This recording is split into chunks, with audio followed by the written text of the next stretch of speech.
दोस्तों, हिंदुस्तान का एक नागरिक होने की हैसियत से ये कार्यक्रम मेरी सामाजिक जिम्मेदारी की एक विनम्र कोशिश है। मैं अपने दर्शकों को ये यकीन दिलाना चाहता हूँ कि किसी भी इंसान को बदनाम करना, किसी के जज्बात को ठेस पहुंचाना या किसी के ऊपर कोई फैसला सुनाना, ये मेरा इरादा नहीं है। आज हमारे समाज के सामने कई ऐसे मुद्दे खड़े हैं जिनसे लड़ने की बजाय कभी-कभी हम उन पर पर्दा डालने की कोशिश करते हैं। इससे गुनाह करने वालों को और शय मिलती है और उनके हौसले और भी बुलंद हो जाते हैं। मैं सिर्फ यही चाहता हूं कि हम इन मुद्दों पर खुल के चर्चा करें, उनका सामना करें, ताकि हम इन समस्याओं के हल ढूंढ सकें।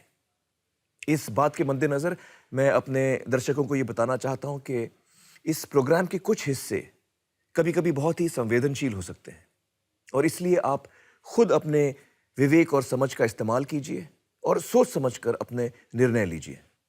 शुक्रिया।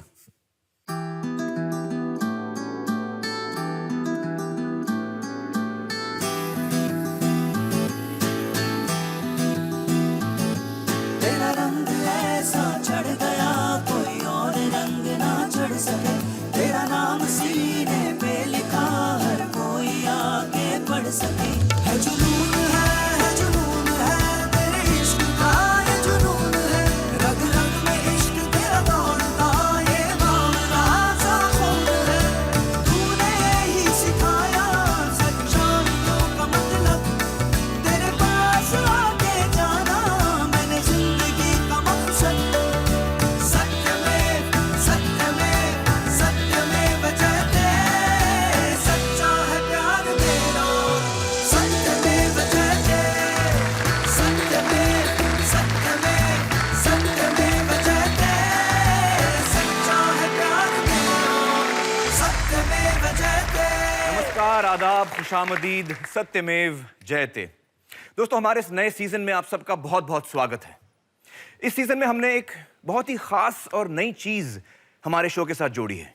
आज तक आप मुझे सुनते थे, अब मुझे भी आपको सुनने का मौका मिलेगा। आज तक आप मुझे लंच से पहले देखते थे, अब हम लंच भी इकट्ठा करेंगे। शो खत्म होते ही ठीक 12:30 बजे अब मैं आपके साथ स्टार प्लस पर लाइव रहूंगा। शो देखने के बाद आप अपने ख्याल, अपने सुझाव, अपने सवाल, अपने अनुभव डायरेक्टली मेरे साथ बांट सकते हैं, ट्विटर, फेसबुक, फोन के जरिए, और हमारी बातचीत होगी लाइव। इसके बारे में सारी जानकारी हम आपको शो में देते रहेंगे। तो याद रखिएगा, आज शो के बाद आप और मैं लाइव। चलिए दोस्तों, आज का शो शुरू करते हैं। अक्सर जब हम सुबह उठते हैं, न्यूज़पेपर पढ़ते हैं तो बुरी बुरी खबरें पढ़ते हैं, बड़ा दुख होता है। हम पढ़ते हैं कहीं मर्डर हुआ, कहीं रेप हुआ है, कहीं डकैती, कहीं चोरी हुई है। और सबसे ज़्यादा दुख हमें तब होता है जब हमें पता चलता है कि जो जुर्म कर रहा है वो कोई नौजवान लड़का था, 12, 13, 14 साल का बच्चा ये जुर्म कर रहा है। हाल ही में मैं एक ऐसे इंसान से मिला, एक ऐसे लड़के से मिला जिसकी ज़िंदगी बिल्कुल ऐसी ही थी, क्राइम से बिल्कुल भरी हुई थी, जुर्म से बिल्कुल भरी हुई थी। लेकिन उसकी ज़िंदगी में जो बदलाव आया और जिस चीज़ से बदलाव आया, मैं सुन के एकदम दंग रह गया। मुझे यकीन ही नहीं आया कि ये भी एक हल हो सकता है, ये भी एक सल्यूशन हो सकता है। चलिए दोस्तों, मिलते हैं अपने पहले मेहमान से। अखिलेश पॉल की परवरिश हुई थी नागपुर की एक बस्ती में। गुंडागर्दी, शराब, ड्रग्स के साथ उनका पाला बहुत जल्दी बढ़ गया। देखते ही देखते जुर्म की दुनिया ने उन्हें पूरी तरह से अपनी चपेट में ले लिया। हालात यहां तक पहुंच गए थे कि उनके खिलाफ तरह तरह के मामलों में दर्जनों केसेस पुलिस स्टेशन में दाखिल हो चुके थे। वहीं दूसरी तरफ क्रिमिनल गैंग्स की आपसी रंजिश के चलते विरोधी गैंग के बदमाश भी उनकी जान के प्यासे थे। जिंदगी ऐसे मोड़ पर आ गई थी कि पुलिस से बचते तो गुंडे उन्हें मार देते और गुंडों से बचते तो पुलिस पकड़ने के लिए तैयार थी। अपनी जिंदगी बचाने का कोई रास्ता अखिलेश को नहीं सूझ रहा था। अखिलेश, आपका तो एकदम दी एंड होने वाला था। हाँ, एक तरफ पुलिस, एक तरफ गैंगस्टर्स। लेकिन हम लोग शायद बहुत फास्ट आगे बढ़ रहे हैं। आप मुझे फ्लैशबैक से बताइए। एक्चुअली हर किसी का एक सपना होता है सर। हाँ। कि बड़ा होके मैं क्या बनूं। मेरा उस समय एक सपना हुआ करता था, मैं गर्व से बोलता था मेरे को भाई बनना है। अच्छा, मुझे बड़ा होके भाई बनना है। मुझे भाई बनना था, किसी को भी मारना, किसी के ऊपर बोरा डाल देना, छीन लेना, हपका देना, ये सब मेरे लिए एकदम नॉर्मल बात। हपका देना मतलब? हपका देना मतलब डराना। अच्छा। फिर आपकी जिंदगी में वो क्या चीज हुई जिससे थोड़ा बदलाव आया? सर जो एरिया में मैं रहता था जी। वो एरिया में एक कॉलेज था। अच्छा। तो वो कॉलेज में एक प्रोफेसर थे, प्रोफेसर विजय वारसे। हम लोग वहाँ बिल्कुल कॉलेज के अपोजिट में हमारा ये कार्यक्रम चलता रहता आपका था। अड्डा था, कॉलेज के सामने आपका अड्डा था। तो वो जो प्रोफेसर थे तो हमको रोज देखते थे। एक दिन उन्होंने अपने प्यून के हाथ से किसी को बोले वहां से वो बच्चे लोग को बुला के लाओ। अच्छा। क्या हुआ सर? अरे बेटा बॉल खेलेंगे क्या? बॉल खेलेंगे क्या? बॉल खेलेंगे क्या? फुटबॉल। मतलब बॉल खेलेंगे क्या? वो क्या बोलता? वो पागल है क्या? बोलिए क्या? अच्छा, आपका दोस्त बोलता है पागल है क्या? ये क्या बोल रही ये है? क्या बोल रहा है यार? ये पागल है क्या? बोलिए, इसको मालूम नहीं कि अपन कौन है। तो ये अपने को क्या दे रहा? बोले बॉल वॉल। तो मैं बोला सर कितने पैसे मिलेंगे? अच्छा, हाँ। दूंगा बोले 5-5 रुपए। अच्छा, पर हेड 5 रुपए। 5 रुपए। तो आजू बाजू वाले पागल हो गए, करे बोलिए इसके पास, दूसरा बोलता इसके पास ज्यादा ही पैसा है। बोले हाँ। मैं बोला जान देना, अपने को क्या करना है। हाँ। अपने को पैसे से लेना देना। हाँ। वो टाइम पे आप लोग की उम्र क्या थी? 14 से 15 साल। ओके ओके, 14-15 साल के थे। हाँ। ठीक। 1-1.5 घंटा खेले। फुटबॉल खेले? तो हम लोग मुंह हाथ भी नहीं धोए, यानी सबूरी ही नहीं थी हमारे पास। हाँ, हम पैसा जाके चाहिए सीधा ओ सर ये तुम्हारा फुटबॉल रखो, हमको पैसे दो, ऐसा डायरेक्ट मुंह पे बोल दिए। हाँ। हाँ। उन्होंने भी क्या करे, इन्हें हमसे ज्यादा बात ही नहीं करे, ये लो बोले पैसे और दे दिए। दे दिए। कल भी आना, कल भी दूंगा। अच्छा, ऐसे बोला उन्होंने? हाँ। हाँ। फिर आए हम दूसरे दिन, तो हमने बॉल लिए, फिर 1-1.5 घंटा खेले। ये सिलसिला चलते रहा एटलीस्ट 10 या 15 दिन। रोज आप खेलते थे? रोज आपको 5 रुपए मिलते 5 रुपए मिलते थे। 10 से 15 दिन के बाद हम उनके पास गए, तो वो बोलते कि नहीं आज नहीं खेलना है, थे? मेरे पास पैसे नहीं है। अच्छा। तो हम लोग जाने लगे तो यार एक बोलता अरे यार, बोले कैसा कैसा तो भी लग रहा, पैर दुख रहा है यार। बोले दूसरा वाला क्या बोलता, अबे तुमको सही बताओ क्या? बोले अपने को फुटबॉल खेलने का मन कर रहा। तो बोला हाँ चलते क्या? अपन उनको बोलते कि पैसे नहीं देना सर, हमको फुटबॉल दे दो। तो हम गए, तो उन्होंने बोले ठीक है, ये फुटबॉल यहाँ से ले जा रहे हो, यहीं लाके इतने देर में रख देना।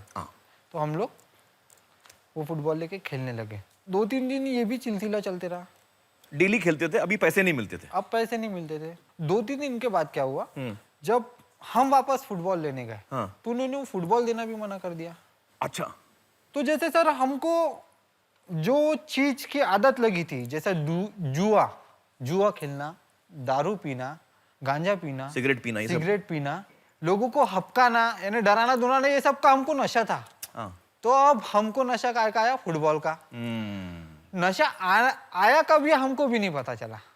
तो कैसा होता था, हम घर भी जा रहे हैं ना सर, कोई भी चीज दिखी लात मार देना, डब्बा मिला डब्बे को मार दिया, किसी की बाल्टी दिखी बाल्टी को मार देना, ये सिलसिला चलता रहा। आपकी जिंदगी आगे बढ़ी? आगे बढ़ने के बाद ऐसा हुआ कि जो हमारा जो क्राइम का मतलब ये था, शेड्यूल था, ये बहुत तेजी से बढ़ने लगा। एक समय पर ऐसा हुआ, ये प्रॉपर्टी के काम से जा रहा था कब्जा मारने, पांडले पे सिगरेट लिया, पी रहा था, तो एक जन मेरे को आके ऐसा धक्का मारा और बहुत ही बैड लैंग्वेज में गाली दिया।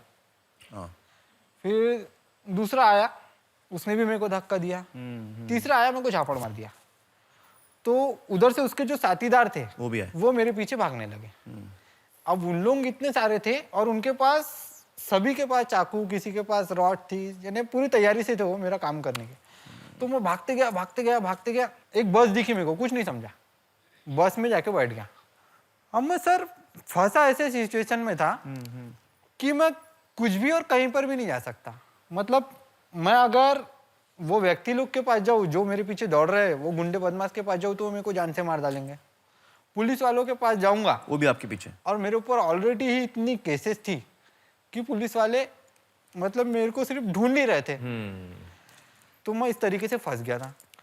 अब मैं ये सोचा मैं क्या करूं। मेरे दिमाग में एक जगह आई, कोई गुंडा बदमाश या कोई पुलिस ऑफिसर सिर्फ एक ही जगह ऐसी है जहां नहीं जा सकता बिना कोई बुलावे के। वो जगह थी, मुझे पसंद आई, कब्रिस्तान। तो मैं कब्रिस्तान में रात को सोया करता था, वहां छुपे आप? छुपा मैं। लेकिन अब मैं भी इंसान हूँ सर, मुझे भी भूख लगती है।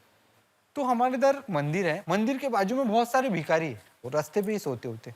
उनकी जो सूखी रोटी रहेंगी वो खा लेने का, यानी जो उनसे बचा खुचा रहता था मैं वो भी खा लेता था। मुझे याद है अच्छे से 31st नाइट जब लोग सारी दुनिया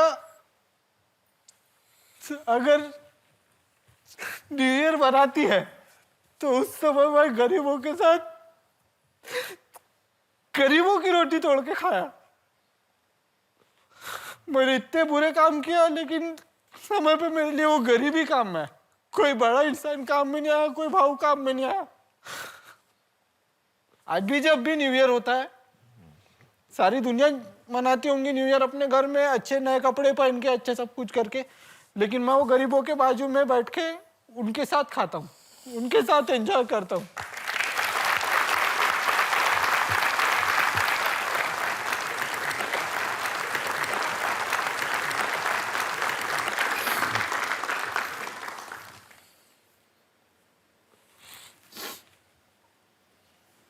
अखिलेश जी, फिर आगे क्या हुआ? किसी ने वकील बताया, उन्होंने मुझे पीआई के पास ले गए। अच्छा, वकील पुलिस के पास ले गए? वकील ने सरेंडर कराया मुझे हाँ। पीआई साहब के पास। मैंने वकील को बोला साहब मैंने इतने कांड पीट डाला लेकिन आज तक मेरे को लॉकअप नहीं देखना पड़ा। तो बोले अखिलेश वो बात सही है, तेरे को ये रास्ता टेढ़ा जरूर लग रहा है लेकिन है सीधा। यही रास्ता सीधा है। कोर्ट में प्रेजेंट किए, कोर्ट से मेरे को जमानत दिए। फिर आपकी जिंदगी में चेंज कैसे आया? एक बार क्या होता, 2-4 लड़के एक फुटबॉल ले लिए साइकिल और साइकिल पे जा रहे थे। तो मेरे को, मैं वापस मेरे पुराने इस पे चले गया कि यार मैंने ये चीज कभी खेला हूँ। तो मैं इनके पीछे 10-15 मिनट के बाद वहां गया, ढूंढते गया। तो बच्चे खेल रहे थे। तो मैं दूर गाड़ी पे खड़ा हो गया ऐसा और उनको देखने लगा। दूर से एक आदमी आ रहा था, वो आदमी आ रहा तो बच्चे लोग बात करने लगे, भाई सर आ गए। मैं ऐसे ही खड़ा ही था। तो वो ऐसा बाजू में आए और ऐसा देखे मेरे तरफ, मैंने उनकी तरफ देखा तो मैं एकदम शॉक हो गया। वो बाहर से सर थे? हाँ सर। अरे अखिलेश, और अभी क्या चालू है? बोले मैंने सर जैसा मैं पहले ही था आज भी वैसा ही हूँ, बल्कि आज उससे भी ज़्यादा बुरी कंडीशन है। तो उनके पता नहीं क्या दिमाग में आया, उन्होंने बोले अखिलेश एक काम करा करो, बोले कुछ समय ऐसा निकाला करो, बोले कि बच्चों के साथ तुम्हारी प्रैक्टिस हो जाएंगी, तुमको पुराने दिन याद रहेंगे, तुम आके खेलो। उन्होंने सर मुझे एक बात बोले थे, वो जब हमको पैसे देते थे उस समय उन्होंने हमको एक चीज बोले थे, जितने भी देर तुम फुटबॉल पिच पे रहे, फुटबॉल ग्राउंड पे रहे, तुमने एक भी वो सब काम किया जो तुम रोज करते थे? मैंने बोला कौन सा सर? तुमने दारू पिया, गांजा पिया, किसी का बैननो किया, या कोई ऐसा हादसा किया जिसकी वजह से तुमको पुलिस ढूंढ रही थी? मैं बोला नहीं सर, मैं तुमको यही बताना चाहता था, खेल एक ऐसा माध्यम है कि अगर तुम खेलते रहो तो दुनिया कहाँ है, दुनिया कौन है, हम किसी को नहीं पहचानते। तो ये चीज मैं तुमको रियलाइज कराना चाहता था। क्या बात।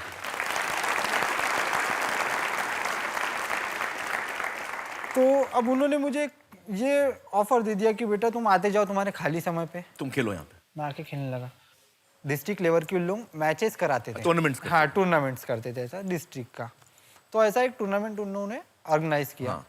मैं डिस्ट्रिक्ट लेवल के लिए खेला, तो मेरा जो परफॉर्मेंस था वो थोड़ा बहुत अच्छा लगा, तो मुझे स्टेट लेवल के लिए चुना गया। स्टेट लेवल में फिर मैं थोड़ा ज़्यादा मेहनत करने लगा, तो वहाँ परफॉर्मेंस और थोड़ा अच्छा लगा। फिर मुझे नेशनल का ये मिला, चांस मिला। तो ये जो सॉकर की टीम्स थी, इसमें कौन से बच्चे भाग लेते हैं? मेरे जैसे बोले तो जो गरीब बच्चे होते हैं, अंडर प्रिविलेज बैकग्राउंड से, झोपड़पट्टी के बच्चे, उनकी ये टीम बनती है। हाँ, उनमें से ये बच्चे। तो मतलब ये डिस्ट्रिक्ट लेवल पे होता है टूर्नामेंट, ये स्टेट लेवल पे होता है टूर्नामेंट, ये नेशनल लेवल पे होता है टूर्नामेंट? जी सर। फिर जब नेशनल लेवल का टूर्नामेंट होता है तो उसमें से हम लोग वो इंडिया की टीम, इंडिया के टीम के लिए सिलेक्ट करते। हाँ, तो ये अपने आप में एक बहुत बड़ी बात हो जाती है। बहुत बड़ी बात है। और मैं आप लोगों को बताना चाहूंगा कि अखिलेश जी ना सिर्फ हिंदुस्तान की टीम के लिए सिलेक्ट हुए, बल्कि हिंदुस्तानी टीम के कैप्टन थे। वो टीम जो ब्राजील गई स्लम सॉकर की वर्ल्ड कप खेलने के लिए।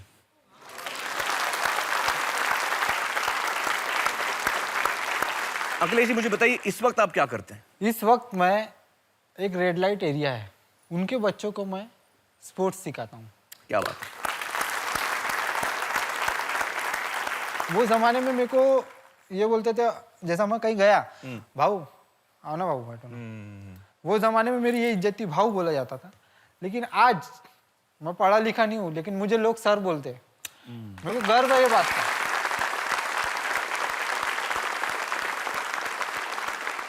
मैंने आप लोगों को बताया था कि मैं आप लोगों को एक ऐसे इंसान से मिलाऊंगा जिसकी जिंदगी बदल गई, क्राइम से निकल के उसकी जिंदगी टोटली बदल गई, और वो एक ही चीज ने किया है, स्पोर्ट्स। अखिलेश जी मुझे बताइए कि वो इंसान जिन्होंने आपकी जिंदगी बदल दी, प्रोफेसर विजय बारसे, वो इस वक्त कहां पर हैं? नहीं सर जी, उन्होंने ही मुझे भेजा है यहाँ पे। और चलिए, मेरे पास आपके लिए एक सरप्राइज है। Ladies and gentleman, please welcome professor Vijay बारसे।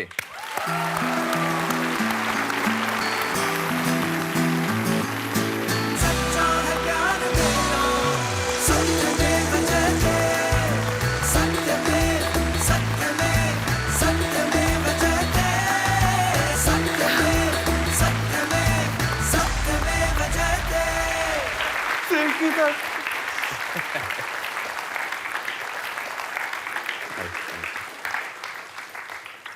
आई बैठिए बैठिए बैठिए, अखिलेश जी बैठिए। विजय जी बहुत बहुत शुक्रिया आने का। आपने तो इतनी बड़ी तब्दीली लाई अखिलेश की ज़िंदगी में, और आप हमारे मन में हम सब के लिए इतने बड़े हीरो बन गए। मुझे बताइए कि ये आइडिया आपको कहाँ से आया? मैं नागपुर की एक रिनाउंड कॉलेज, हिस्लप कॉलेज में स्पोर्ट्स टीचर रहा। तो ऐसे एक दिन यूनिवर्सिटी के काम से मैं जाने निकला, बारिश थोड़ी तेज हो गई तो एक पेड़ के नीचे रुकना पड़ा। जब मैं बाहर देख रहा था उसी समय पीछे कुछ और भी आवाज़ आ रही थी। जब पीछे पलट के देखा तो पीछे कुछ बच्चे प्लास्टिक की फूटी बकेट को फुटबॉल समझ के किक कर रहे थे। बड़े तल्लीन थे उसमें वो। तो पहले तो मैंने उन्हीं को एक फुटबॉल ले आके दिया। अच्छा, उन्हीं बच्चों को? तो वो बड़े खुश हो गए और उनसे पूछा कि क्या आप मैच खेलोगे? तो उनको और क्या चाहिए, मैच खेलने का मौका मिल रहा है। तो 2 बजे का समय उनको दिया गया, लेकिन उन ग्राउंड पे 12 बजे से ही आ चुके थे। और फिर 2 बजे जब मैंने उनको मैच खिलाई तो मुझे लगा कि ये जो बच्चे यहाँ पे है अपने पास में, तो इतने देर तक ये लोग कोई किसी गलत बात में नहीं है। कोई ना तो बीड़ी पी होगी, ना सिगरेट पिया होगा, ना शराब पी होगी, ना चोरी किया होगा, कुछ नहीं किया। तो ये मेरे लिए बड़ी अच्छी बात थी कि ये लोगों का नुकसान नहीं हो रहा है, लोगों का नुकसान नहीं हो रहा, और ये गलत काम से दूर ये है। गलत काम से बच रहे हैं। तो एक टीचर और क्या दे सकता है। और मैंने फिर मेरे दोस्तों को बोला कि यार क्यों ना हम इसको एक अच्छे टूर्नामेंट का रूप देंगे। तो मुझे बताइए, पहले टूर्नामेंट में कितने टीम्स आए आपके? हमने रोक दिया था कि 32 टीमें अपन लेंगे, लेकिन हमको 128 टीमों पे आके रोकना पड़ा। 128 टीमें। और ये आप सिर्फ नागपुर की बात कर रहे हैं, फर्स्ट टूर्नामेंट। First tournament. और पूरे स्टेट में आजकल मतलब महाराष्ट्र स्टेट का अगर आप देखें तो कितने टीम्स हैं? झोपड़पट्टी टीम्स कितनी हैं? अभी तो 2,500 टीमें होंगी। 2,500? जी हाँ। और नेशनल लेवल पे कितनी टीम्स हैं देश भर में ऐसे झोपड़पट्टी? 15 स्टेट हमसे डायरेक्ट कनेक्टेड है। क्या बात है। बारसे साहब, आपने जो काम किया है वो बहुत ही बड़ा काम किया है, और मुझे यकीन है कि हजारों नौजवानों की जिंदगी में इससे एक पॉजिटिव असर, एक तब्दीली आ रही होगी। आपने हम सबको एक दिशा दिखाई है कि जिंदगी बदल सकते हैं आप किसी इंसान की एक गेंद के साथ। बहुत बहुत शुक्रिया हमारे साथ बातचीत करने का। Thank you so much for coming here. आइए।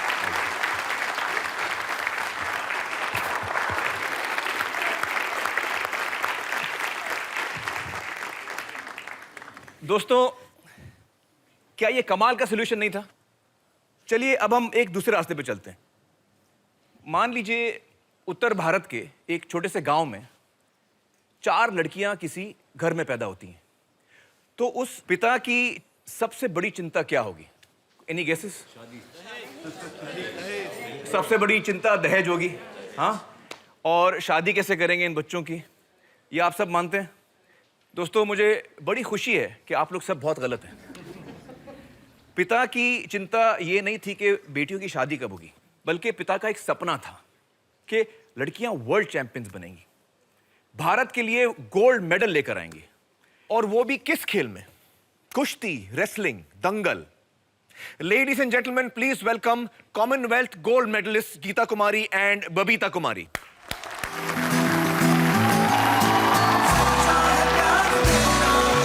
सत्यमेव जयते सत्यमेव सत्यमेव सत्यमेव जयते। गीता, बबीता, आप लोग हरियाणा के रहने वाले हैं, हाँ जी। एक छोटे से गांव के हैं। आपकी फैमिली में कभी किसी महिला ने इससे पहले कुश्ती में भाग लिया है? जी नहीं। अच्छा, आपके गांव में किसी महिला ने कभी कुश्ती की है इससे पहले? नहीं। कभी नहीं। तो आप लोग फिर कुश्ती में कैसे आ गए?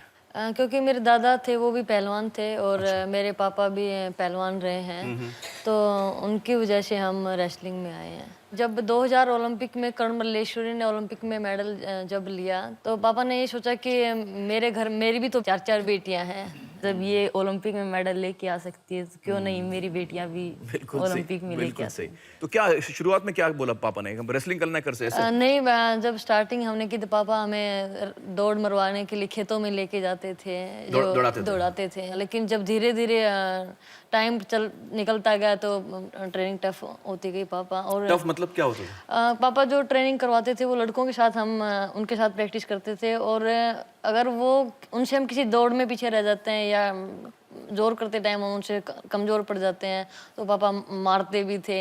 मारते थे आपको? मारते थे, बिल्कुल। या और आपके पापा का हाथ मैंने देखा है, बहुत बड़ा हाथ है उनका।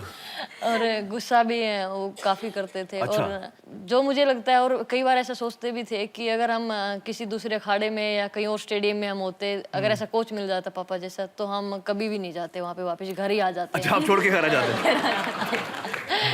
बहुत तंग किया आपके पापा ने आपको? बिल्कुल, बहुत ज्यादा। कोच अगर स्टेडियम में होते, कहीं होते, तो ये होता कि ट्रेनिंग टाइम पे बोल दिया। लेकिन पापा तो घर आने के बाद खाते पीते फिर वही बात, फिर ट्रेनिंग, मतलब घर पे भी ट्रेनिंग? तो शुरू में मुझे गीता से ज़्यादा पिटाई पड़ती थी। गीता काफ़ी अच्छा करती थी उस टाइम। अच्छा। लेकिन जब बाद में मेरी थोड़ी प्रैक्टिस ठीक हो गई, तो मैं पापा जितनी प्रैक्टिस करवाते मैं कर लेती थी। गीता थोड़ी कम करती थी, तो अच्छा। पापा फिर इसको डांटने लगे कि ये इसने तो धीरे धीरे स्टार्ट ऊपर किए, तो ऊपर से नीचे आ रही क्यों कम हो रही है? तो आपने क्यों कम कर दी बीच में, क्या हुआ? पापा की मेहनत इतनी ज्यादा होती थी कि वो ऐसा होता कि लड़कों के बराबर ही प्रैक्टिस, जितनी लड़कों को होती थी उतनी हमारी होती थी। अब बोलते थे कि तुम क्या लड़कों से खाते कम हो जो इनसे कम मेहनत करोगे, ये इतना इनसे ज्यादा ही तो कुछ ना कुछ खाते हो। देखिए, एक बात तो मुझे आपके पापा की माननी पड़ेगी कि उनकी जो थिंकिंग है, देखिए मारना वारना नहीं चाहिए, लेकिन जो उनकी थिंकिंग है कि आप लड़कों से कम नहीं हैं, वो बहुत करेक्ट थिंकिंग थी उनकी। क्या बात है। तो आपने, मतलब जो गांव में दंगल होते हैं, रेसलिंग होती है, वो भी आपने की है गांव में? हाँ बिल्कुल, हम लड़कों के साथ ही हम कुश्ती करते थे, क्योंकि और कोई लड़कियां ही नहीं और कई बार ऐसा होता था कि लड़कों के साथ कुश्ती हम लड़कों को हरा भी लेते थे। अच्छा, हाँ। तो बोलते थे कोई किसी लड़के को लड़ने के लिए, तो मना कर देते थे कि ये सोचते थे कि लड़की से हार गया। हाँ, तो मतलब लड़के जो है वो आपसे लड़ने से डरते थे कि आपसे लड़के हार गए तो क्या बात है। दोस्तों, मैं आप लोगों को दिखाना चाहूंगा वो बाउट्स जिसमें गीता और बबीता ने हिंदुस्तान के लिए गोल्ड मेडल जीता। Let's see that. And in comes Geeta from India. The right hand, but then the leg. Double leg attack. In fact, the protest brick has been sent in. India's first ever gold in women's wrestling at the Commonwealth Games. Women's 55-kilogram match between Babita Kumari of India and Canada's Brittany Leverdur. The strength from the Canadian to block that, but she can't for much longer. For the moment, the Canadian being very aggressive there. And flips around. Can she finish this off? She's the champion here of the Commonwealth, the gold medalist. Isn't that fantastic? क्या बात है। मुझे बताइए कि sports में आने के बाद आपको आपकी पर्सनालिटी में, आपके कैरेक्टर में क्या बदलाव दिखता है? हाँ, एक तो हमें खुद को हमें लगता है कि हम स्ट्रोंग हैं और Independent हैं हम। इंडिपेंडेंट, और लड़कियां के बोलने से कोई बात झिझकिचाती हैं, शर्म आती हैं, और तो हम कोई भी बात हम बोल सकते हैं, हम ये नहीं कि लड़का है या तो डरते नहीं हैं डरते आप। नहीं। एक हिम्मत है, एक सेल्फ कॉन्फिडेंस Confidence है, है। आत्मविश्वास है जी। आप। तो बाकी गांव में क्या रिएक्शन था और लोगों का जब आप कुश्ती में आ गए? तो मेरे पेरेंट्स के लिए काफ़ी मुश्किल भरा रहा है, क्योंकि हरियाणा जैसे एक छोटे से गांव से निकलना, और जहाँ पर एक गेम ऐसा जो पुरुषों का जो गेम है, तो वो गेम करना, क्योंकि हेयर कट हमारे होते हैं, शॉर्ट्स हम डालते थे, और हमारे जो कान हमारे टूट जाते हैं रेस्लर्स के, कान टूट जाते हैं? जैसे ये टूट जाते अच्छा, हैं कान टूट wrestler। जाता तो लोग बोलते थे कि मतलब बॉडी लड़कों जैसे हो गई, कौन इनसे शादी करेगा, कौन से शास्त्रों में लिखा लड़कियां कुश्ती करें। तो पापा हमें एक ही बात बोलते थे, अगर मैं और मेरी बेटियां अगर मेहनत करेंगी और नाम करेंगी तो इनके मुंह अपने आप बंद हो जाएंगे। तो बंद हो गए मुंह अभी उनके? बिल्कुल। कॉमनवेल्थ गेम्स के बाद जब हम घर वापस गए, तो वही लोग, वही जो औरतें बोलते कि बेटी नाम हमारा भी, गांव का भी नाम रोशन कर दिया, अब हमें भी पूछते बलाली गांव से हो। तो बिल्कुल। क्या बात है। तो गांव में लोगों का जो सोचने का नजरिया है वो थोड़ा बदला है अभी और लड़कियों की तरफ? बिल्कुल बदला है, क्योंकि मैं अगर मेरे घर से ही मैं बात करूं तो मेरी दादी जी नहीं चाहती थी कि लड़कियां इतनी, एक मेरे बाद बबीता, फिर 4 सिस्टर हम हो गए थे, तो दादी जी लड़का चाहते थे कि हों, लेकिन मेरी दादी जी अभी बोलती है कि ऐसी बेटियां तो भगवान 100 दे दे तो भी कम है।